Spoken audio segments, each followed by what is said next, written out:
high politics from this august house. Thank you, Hasan. Sri Anand Sharma ji, very brief. आज ये विदाई समारोह है और विशेष अवसर है। हम में से बहुत साथी इस पे आ जाइए, श्री आनंद शर्मा जी, इस पे आ जाइए, माइक इस पे आ जाइए। हाँ प्लीज, केवल सीट के लिए पीछे जाइए। जी जी जी।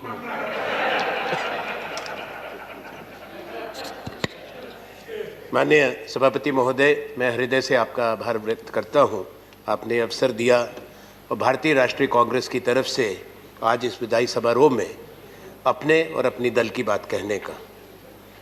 हमारे 4 साथी इस सदन से जा रहे हैं, श्री मोहम्मद फयाज, श्री शमशेर सिंह मनहास, श्री नज़ीर अहमद लबाई और नेता प्रतिपक्ष श्री गुलाम नबी आज़ाद। ये बड़ा भावुक क्षण है, क्योंकि हम वो लम्हे याद कर रहे हैं, वो साल याद कर रहे हैं जब गुलाम नबी आज़ाद साहब ने इस देश की खिदमत के लिए और जन सेवा के लिए दिए हैं। और मैं समझता हूँ जो भावनाएं माननीय प्रधानमंत्री जी ने, शरद पवार जी ने, रेड्डी जी ने व्यक्त की हैं, क्योंकि एक लंबा अनुभव संगठन में, संसद में और पूरे देश की जानकारी।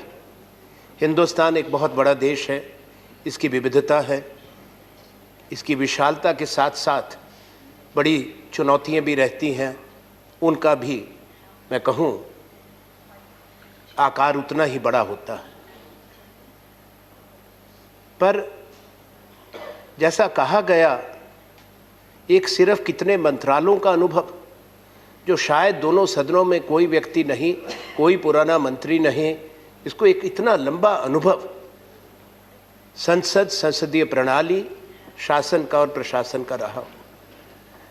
पर मैं कह सकता हूं कि कोई भी नहीं है जिसको इतना गहरा अनुभव संसद की प्रणाली का हो, परंपराओं का हो, संसद कैसे चलती है, कैसे सत्ता पक्ष में रह के प्रतिपक्ष से संबंध बनाना, कैसे दलों की लकीरों से ऊपर उठ के देश की बात को सोचना, और प्रतिपक्ष के नेता के रूप में भी वही व्यवहार रहा।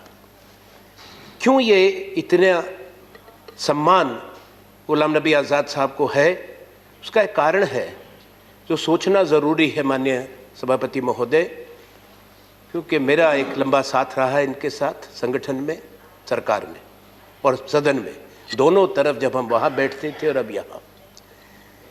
कि सूती गांव भदरवा से एक व्यक्ति, एक नौजवान चल के यहाँ आए और पहचान दिल्ली में हो, और पहचान करने वाले भी कौन, उस समय का नेतृत्व श्रीमती इंदिरा गांधी और दूसरे लोग, और उसके बाद निरंतरता रही। जैसा शरद पवार जी ने कहा कि महाराष्ट्र ने भी स्वीकार किया, राष्ट्र ने भी स्वीकार किया, और संगठन के अंदर कांग्रेस में कोई नहीं जो महामंत्री रहे हों हर राज्य के, चाहे केरल हो, चाहे तमिलनाडु हो, चाहे महाराष्ट्र हो, उत्तर प्रदेश हो, जिस राज्य से मैं आता हूं उत्तर पूर्व हो, एक व्यक्ति है जो पूरे हरियाणा, पूरे हिंदुस्तान के एक एक राज्य का संगठन का प्रभारी रहा। ये गुलाम नबी आज़ाद है, दूसरा नहीं है। उसका कारण मैं आपको बताता हूं। मेहनत कश,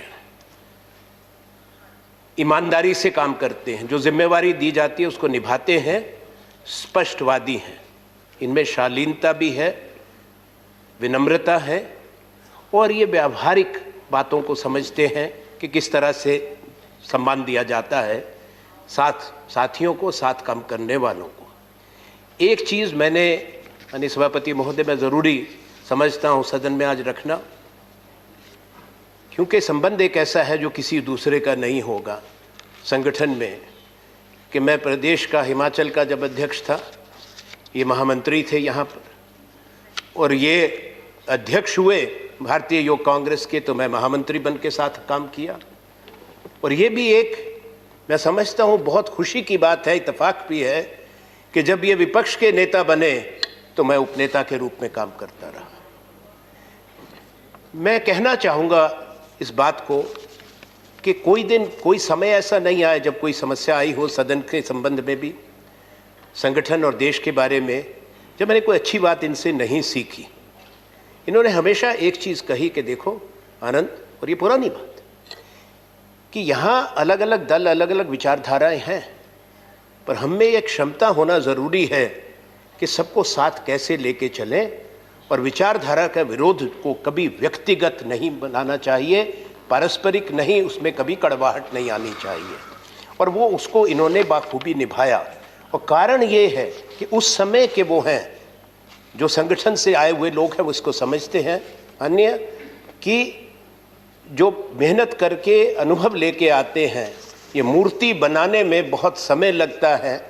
आज ऐसा भी समय होता है कि जब अचानक एकदम से कई सीढ़ी ऊपर जाने की बात होती है, ये पैदल चल के एक एक सीढ़ी चढ़ के वहाँ तक पहुँचे हैं जहाँ आज विराजमान है। अब सारे सदन की ये भावना, और मैं भी उससे अपने आप को जोड़ता हूँ। हम ये उम्मीद करते हैं कि देश की सेवा के लिए इनका अनुभव, जिसकी कोई, मैं कहूँगा, बेशकीमती है, और इनकी सेवा मिलती रहेगी। और जब भी जम्मू कश्मीर पे चुनाव होगा, मुझे कोई इसमें शक नहीं है कि गुलाम नबी आज़ाद साहब के बिना, अगर ये सोच भी नहीं सकते कि वहाँ के चुनाव में इनकी महत्वपूर्ण भूमिका नहीं होगी, और देश की सेवा के लिए इनकी सेवाएं हमेशा देश को मिलती रहेंगी। धन्यवाद। धन्यवाद आनंद जी। श्री नजीर अहमद